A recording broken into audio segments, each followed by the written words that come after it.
ফার্স্টে ম্যারিনেশন করে রেখেছিলাম আদা, রসুন, কাঁচা লঙ্কা, ধনেপাতা, একটু লঙ্কার গুঁড়ো আর লবণ, একটু কাঁচা সর্ষের তেল দিয়ে একটু পাতিলেবুর রস দিয়ে ম্যারিনেশনটা করে রেখেছি। এবার ব্যাটারটা বানিয়ে নেব। ব্যাটারে দিয়েছি বেসন, একটু লঙ্কার গুঁড়ো, স্বাদের জন্য একটু লবণ, একটু কর্নফ্লাওয়ার আর একটু বেকিং সোডা দিয়ে সামান্য একটু জল দিয়ে আমি ব্যাটারটা রেডি করে নেব। ঘন ব্যাটার বানিয়ে নিলাম। এই ভাজাভুজো করতে এই সানড্রপই বেস্ট, একদম পারফেক্ট, কোনো তেল থাকে না, চিপচিপে হয় না, দারুণ খেতে হয়। এবার গরম হলে একে একে মাছগুলো ছেড়ে দেবো। এইভাবে লেজটা ধরবো আর এরকম সাঁতার কাটাবো বেসনের গোলায়, ঠিক এইভাবে একটুখানি এরকমভাবে চিপে নিয়ে গরম তেলে এই যে সাঁতার কাটছে এদের মধ্যে। খাওয়ার জন্য দীঘা যেতে হবে না, বাড়িতেই এইভাবে বানিয়ে ফেলুন।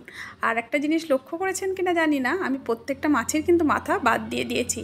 এই যে এরকম গরম গরম মামুদি ফ্রাই সঙ্গে কাসুন্দি সস অথবা ভাত ডালের সঙ্গেও খেতে পারেন। তো কেমন হয়েছে রেসিপিটা অবশ্যই জানাবেন।